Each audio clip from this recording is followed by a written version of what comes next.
اعوذ باللہ من الشیطان الرجیم بسم اللہ الرحمن الرحیم السلام علیکم ورحمۃ اللہ وبرکاتہ۔ میں ہوں آپ کا دوست عماد علی اور آپ دیکھ رہے ہیں ہماری دنیا ولاگز یوٹیوب چینل۔ دوستو، میں اللہ تعالیٰ سے امید کرتا ہوں کہ آپ سب دوست ٹھیک ٹھاک ہوں گے، خیر خیریت سے ہوں گے۔ دوستو، آج میں آپ کے لیے لے کر آیا ہوں قصب السکر یعنی کہ گنے کے فوائد۔ یہ جو کچھ بھی آپ اس ویڈیو میں سنیں گے یہ سب کچھ طب نبوی میں بیان ہو چکا ہے، تو آئیں سنتے ہیں۔ لیکن اس سے پہلے میری آپ سے حسب روایت گزارش ہے کہ اگر آپ نے ابھی تک ہمارا یوٹیوب چینل ہماری دنیا ولاگ سبسکرائب نہیں کیا تو پلیز اسے سبسکرائب کر دیں اور بیل آئیکن کو بھی دبا دیں۔ تو آئیں سنتے ہیں۔ قصب السکر، حوض کوثر کے بارے میں ایک صحیح حدیث میں یہ الفاظ آئے ہیں: اس کا پانی شکر یعنی کہ چینی سے زیادہ میٹھا ہے۔ میری معلومات کے مطابق کسی اور حدیث میں کھنڈ کا ذکر نہیں آیا۔ حوض کوثر کے بارے میں حدیث یہ بھی ہے کہ اس کا پانی شہد سے زیادہ میٹھا ہے۔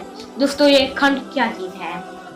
موجودہ دور کی سفید چینی جسے سرائکی میں کھنڈ کہتے ہیں، اس کے اندر ایک بہت زہریلا مادہ پایا جاتا ہے جسے سویٹ پوائزن کہتے ہیں۔ یہ میٹھا زہر بے شمار امراض کا سبب بنتا ہے۔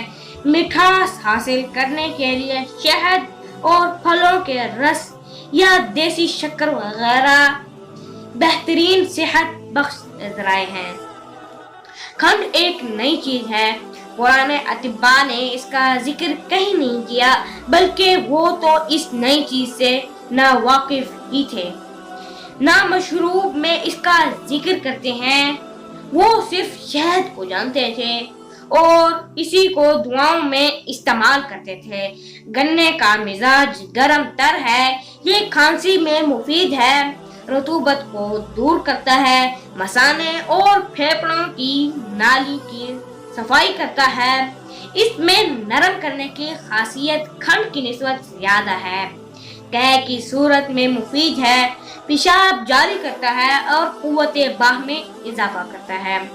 اب حضرت عفان بن مسلم صفار کا قول ہے، جو شخص کھانا کھانے کے بعد گنا چوس لے وہ دن بھر خوش باش رہے گا۔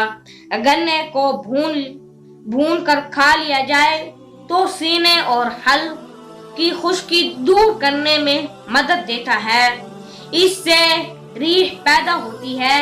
اس سے بچاؤ کا طریقہ یہ ہے کہ گنے کو چھیل کر گرم پانی سے دھو لیا جائے۔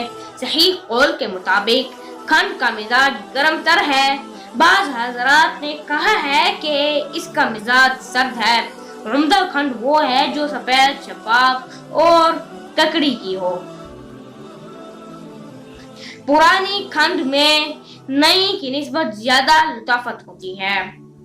اگر اسے پانی میں ڈال کر پکایا جائے اور اس کا جھاگ اتار دیا جائے تو یہ چاشنی پیاس بجھاتی ہے اور کھانسی میں تسکین دیتی ہے۔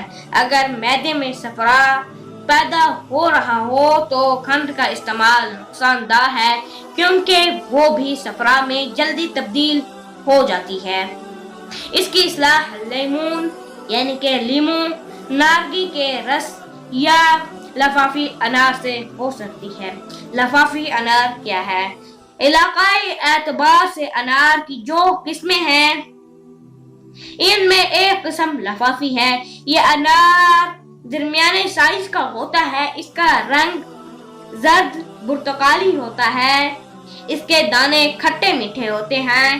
بیان کیا جاتا ہے یہ آدھا کھٹا اور آدھا میٹھا ہوتا ہے، واللہ عالم۔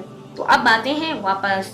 بعض لوگ اس کی حرارت کو کم کرنے اور اس کی نرمی کی وجہ سے اسے شہد سے بہتر قرار دیتے ہیں۔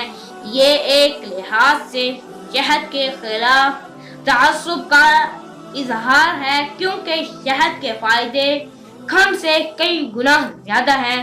اللہ تعالی نے شہد کو شفا اور دوا بھی بنایا ہے۔ سالن اور مٹھائی کا مقام بھی دیا ہے۔ بھلا شہد کے مقابلے میں کھنڈ کی کیا حیثیت؟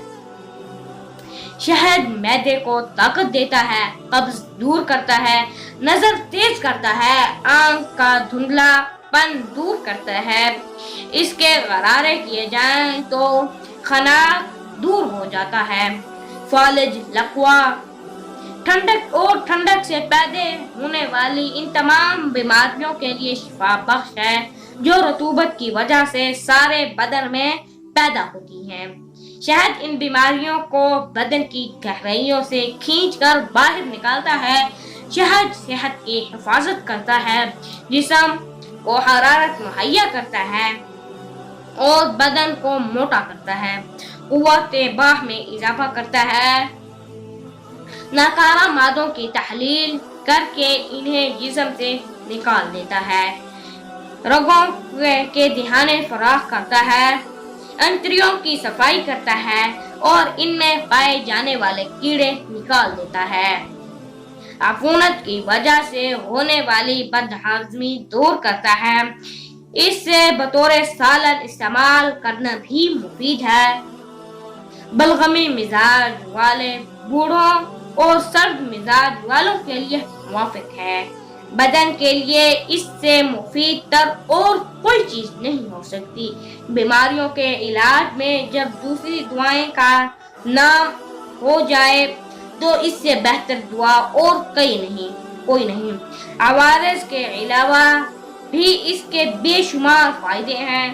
قوت کی حفاظت کرتا ہے، معدے کو طاقت دیتا ہے۔ بھلا کھنڈ میں یہ کیا خصوصیات اور فائدے کہاں پائے جاتے ہیں؟ دوستو، آج کے لیے صرف اتنا ہی۔ مجھے امید ہے کہ آج کی یہ میری ویڈیو آپ سب دوستوں کو پسند آئی ہوگی۔ اگر پسند آئی ہے تو پلیز اسے لائک، شیئر، کمنٹ ضرور کریں۔ ملتے ہیں ایک نیکسٹ ویڈیو میں۔